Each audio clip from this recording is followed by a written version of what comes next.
Now call to order the November 4th meeting of the Citizens Advisory Committee. Heather, could we have a roll call? Obleton, Nolan, Here. Kiefer, Here. Lord, Here. Hodges, Here. Adela Rasso, Here. Bird, Here. Holloway, Here. Gilmore, Here. R. Johnson. She's here. Knowles, Here. Alan Rasso, Here. Patel, Cooper, Here. Westmoreland. And we do have a quorum. Thank you. And at this time, invite any citizens with CAC business to present to the CAC. Seeing none, I'll move on to the next item to review and approve the minutes of the October 7 meeting. So moved. I have a motion and a second. All those in favor? Aye. Opposed? Approved. And on to the next item, consideration of the year 49 audit extension requests.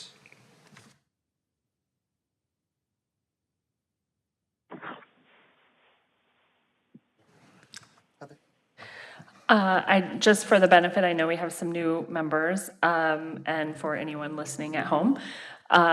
Several years ago, the CAC made a switch to requiring our CDBG subrecipients to request an extension on their audit. Their audit is due 6 months after the end of their fiscal year.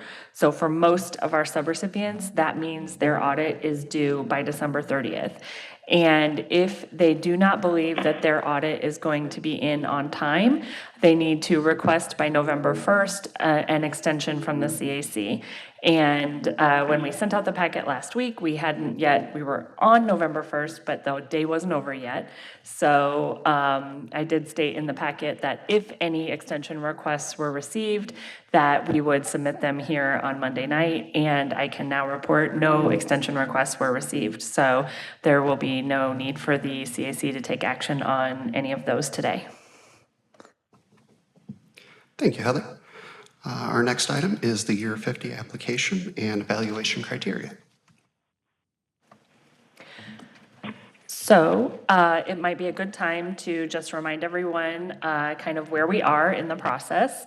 So each year, the city is required to submit an annual action plan to HUD to let them know what the plan is for CDBG funding. And that process concludes in May of each year, but you have to kind of count backwards from there to get all the steps done in the time that you have available. And so last month, over the summer, we did public input, we did surveys, we did public meetings, we did pop-up events to get public input on the CDBG plan. We brought forth the information from those activities to you last month in October, and the CAC reviewed local objectives and voted to advance local objectives to the City Council. Those local objectives will become part of the application process for subrecipients going into the next program year. So the next step in the process is for the CAC to look over the application packet that we use. Now, I always give you the caveat here that there are many, many things in the application packet that we need as staff administratively to ensure that we have the information we need to report to HUD. But it is also your application. And so if there are things that you would like to add, or there are questions that in the application process you feel the current application is not answering, now would be a time to talk over what those pieces of information might be, and if as a group there's a feeling that there's room for those in the application. I would draw your attention to, it's labeled as packet, page 8, which is kind of the first page of the actual application form. Administratively, the staff only made 2 changes to this. Down at the bottom, if you see, there's a bold line that says from July 1st, 2025 through June 30th, 2026. There are some clarifying notes here that were not here last year. So as you may recall, in the current program year, we had 3 new applicants, and they were funded for the subrecipient program. And we found through conversations with them as we worked through the contracting process that they didn't fully understand what they were answering in those lines. And so we made some clarifying, we just clarified the language to be sure that they understood that the top line is for all participants from all cities and at all income levels. And then the second line is the number of program participants from all income levels, but only from Davenport. And those are critical pieces of information that we have to report to HUD, and so we wanted to make sure that they more fully understood what they were filling out when they filled it out there.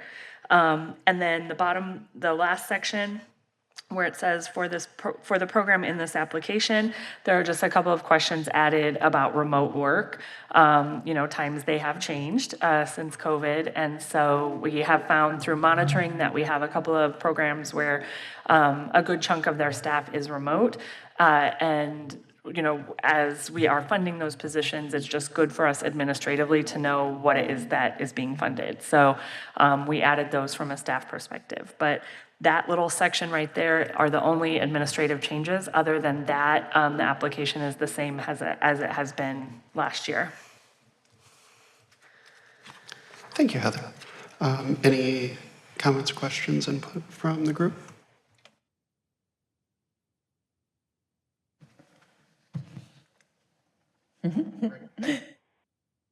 Thank you. I guess I'm kind of curious, like for that bottom question, can you give some examples of what those circumstances would be? Referring to the remote work or, okay. So backing up a step, CDBG for the vast majority of our subrecipients funds a portion of a staff position. So in the subrecipient program, it is capped, so it's limited in that category. I'm kind of speaking for, the whole group. Many of you know that, but the public service category is capped, and that means that it's somewhat competitive in the application for that category. And the thing through the years that most of our applicants have requested is assistance with staff costs, because many other grants don't pay for staff costs. They don't pay for ongoing costs. They would pay for a capital campaign, or things like that, but they don't pay for staff costs. And because a lot of the programs that we work with are what we would consider to be more social service type of agencies, some of that work they have found through the pandemic can be done remotely in the sense of intake. So when I say remotely, I don't mean like a call center somewhere. I just mean, maybe they have their intake worker who is calling up their applicants or receiving calls from their applicants and kind of going over the questions and the program rules and things like that. That's the most common usage of it that we've seen for remote work. Sometimes there may be some administrative work that might be done from home, those kinds of things.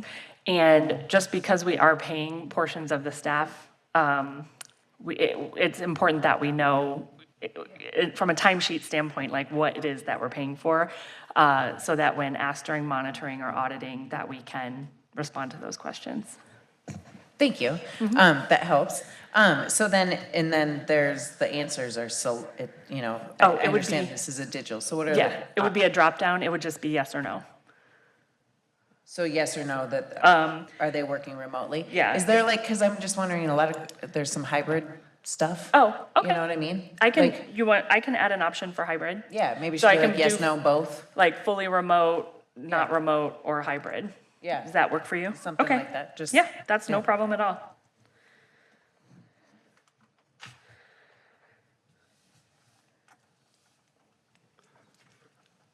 Dale? Okay, and just to carry on from what Reagan said, that last sentence, Is the program being provided to participants in person? Should it be and/or remotely, or just,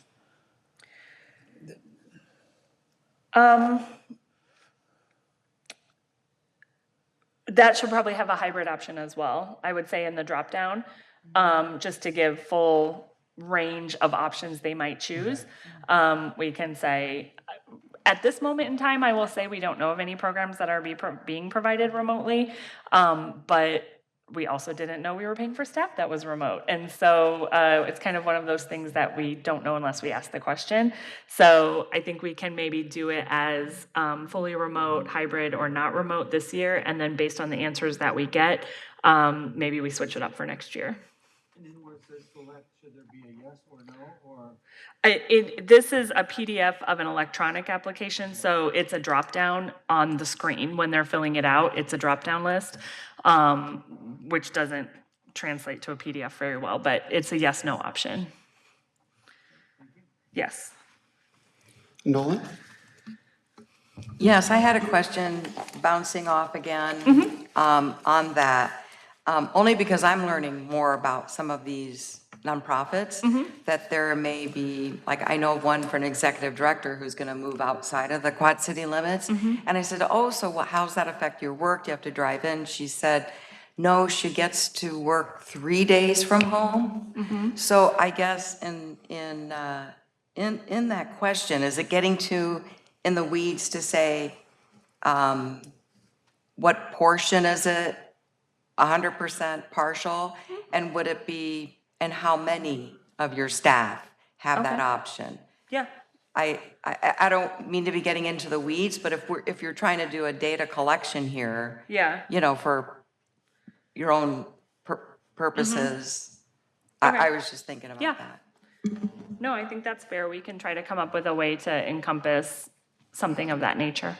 I mean, I think it's great that they can do that and still have the organization be able to function smoothly. And when it says, is the program being provided in person or remotely? I think we agree, that doesn't really happen very often. I mean, within a program, they may offer classes, you know, to help with development for people or programs, but that's not staff, that's just a part of their organization, a feature, you know, Yeah. a service that they're providing, but it's not staff. So I guess that answered my own question on that one. I think that second one, I think we can reword it, and I think I can capture what I think both of you are trying to say by saying, how do participants access the CDBG-funded program, and then have the drop-down be, as we said, fully remote, hybrid, in person, or something like that. Does that work for kind of hitting both questions? Hobolton? My concern is when we talk about remote, how are we evaluating the time that's used? It's one thing to say they work remote, but do they have a way of keeping a record of it? Does the person just say, I was working for 15 minutes or 20 minutes, or Yeah. how do we know what remote and what time that includes? So from a CDBG from a funder standpoint, what is required is a timesheet. So for anybody that's funded with CDBG from a subrecipient agency or the city itself. So we have to have a timesheet for every employee that is signed by the employee and their supervisor, whether that signature is with an ink pen or whether it's, you know, through a timesheet payroll management system where you click, you know, approve, that it has to be, you know, signed either physically or digitally by the person. And that would go for the same whether they are remote or whether they are in person. And we would not have, as a funder, we would not have an idea of, you know, how or if they are enforcing, you know, work standards or output standards or anything like that. I don't think we could, as a funder, have that, whether it's in person or remotely. We're funding the agency, and the agency is responsible for having, you know, personnel management policies that they are following.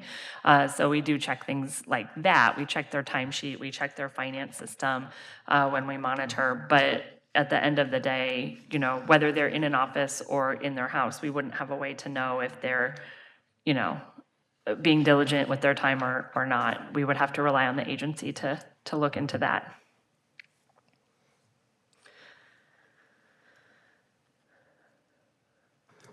Any other input or comments? And I would just point out, what we usually do, the application isn't something that requires a vote, but we would usually say, we'll leave the application in a draft form until a week from today, which would be next Monday. And if you think of anything, comments or questions or edits that you might want to suggest, or questions that you might have for us about it, we'll leave it in a draft form until next Monday, and then at that point, we will kind of finalize it and send it to our purchasing department so that they can get it online and ready for the application process. So we have set the date of our application workshop. That's going to be December 2nd at 1:30 p.m. And we are going to be holding that, speaking of remotely, we are going to be holding that on GoToMeeting. So any entity that would like to apply for funding has to be a nonprofit serving primarily Davenport residents with a location in Davenport, unless it's a unique service not offered in Davenport. So any agencies that would meet those criteria would be able to attend that workshop. We'll send it out to you via email so you can share it with your personal and professional networks. I would just remind you that if you are in a decision-making capacity or a financial relationship with any applicant or potential applicant, that would be a conflict of interest. So like if you're on the board, for example, or you or a member of your household is employed by the agency, we would need to know that. But other than that, we encourage you to share that information about the application workshop with entities that you think might be interested.